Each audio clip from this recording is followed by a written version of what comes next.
প্রিয় দর্শক বন্ধুরা, আপনাদের সবাইকে স্বাগতম আমাদের মিডিট্রিট চ্যানেলে। আজকের ভিডিওতে আমরা আলোচনা করব শরীরের জন্য অত্যন্ত গুরুত্বপূর্ণ একটি মিনারেল জিঙ্ক নিয়ে। জিঙ্ক আমাদের শরীরের জন্য কতটা জরুরি, জিঙ্কের অভাবে কী কী সমস্যা হয়, কোন খাবারে জিঙ্ক পাওয়া যায় এবং প্রতিদিন কতটা জিঙ্ক দরকার, সবকিছু বিস্তারিত জানবো আজকের ভিডিওতে। তাই ভিডিওটি শেষ পর্যন্ত দেখুন। জিঙ্ক কি? জিঙ্ক হলো শরীরের জন্য অত্যন্ত গুরুত্বপূর্ণ একটি মিনারেল। এটি শরীরের 300টিরও বেশি এনজাইমের কাজ পরিচালনা করতে সাহায্য করে এবং শরীরকে সুস্থ রাখতে গুরুত্বপূর্ণ ভূমিকা পালন করে। জিঙ্ক কেন জরুরি? 1. রোগ প্রতিরোধ ক্ষমতা বাড়ায়। জিঙ্ক শরীরের ইমিউন সিস্টেম শক্তিশালী করে, ফলে ঠান্ডা, কাশি, জ্বর এবং বিভিন্ন সংক্রমণ থেকে শরীরকে রক্ষা করে। 2. ক্ষত দ্রুত শুকাতে সাহায্য করে। কাটাছেঁড়া বা ঘাহলে দ্রুত ভালো হতে জিঙ্ক গুরুত্বপূর্ণ ভূমিকা রাখে। 3. চুল পড়া কমায়। জিঙ্ক চুলের গোড়া শক্ত করে এবং চুল পড়া কমাতে সাহায্য করে। 4. ত্বক ভালো রাখে। ব্রণ, ত্বকের সমস্যা কমাতে জিঙ্ক খুবই উপকারী। 5. ক্ষুধা বাড়ায়।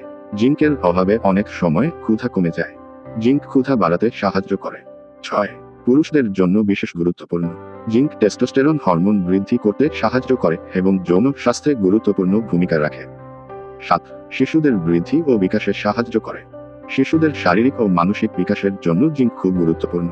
জিঙ্কের অভাবে যেসব সমস্যা হয়।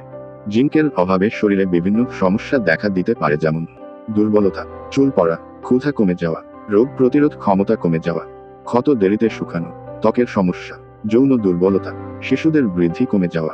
কোন খাবারে জিঙ্ক বেশি পাওয়া যায়? প্রাকৃতিকভাবে জিঙ্ক পাওয়া যায় গরুর মাংস, ডিম, মাছ, দুধ, বাদাম, কুমড়ার বীজ, ডাল, ছোলা। এই খাবারগুলো নিয়মিত খেলে শরীরে জিঙ্কের ঘাটতি পূরণ করা সম্ভব। প্রতিদিন কতটা জিঙ্ক দরকার? প্রাপ্তবয়স্ক পুরুষ 11 মিলিগ্রাম, প্রাপ্তবয়স্ক নারী 8 মিলিগ্রাম, গর্ভবতী নারী 11 থেকে 12 মিলিগ্রাম, শিশু 5 থেকে 10 মিলিগ্রাম। জিঙ্ক খাওয়ার সময় সতর্ক। বেশি পরিমাণে জিঙ্ক খাওয়া উচিত নয়। ডাক্তারের পরামর্শ ছাড়া জিঙ্ক সাপ্লিমেন্ট গ্রহণ করবেন না।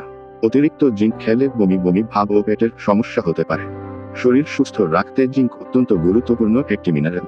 তাই প্রতিদিনের খাবারের তালিকায় জিঙ্ক সমৃদ্ধ খাবার রাখুন এবং সুস্থ থাকুন। ভিডিওটি ভালো লাগলেই লাইক দিন, বন্ধুদের সাথে শেয়ার করুন এবং স্বাস্থ্য বিষয়ক নতুন ভিডিও পেতে আমাদের মিডিট্রিট চ্যানেলটি সাবস্ক্রাইবও করুন।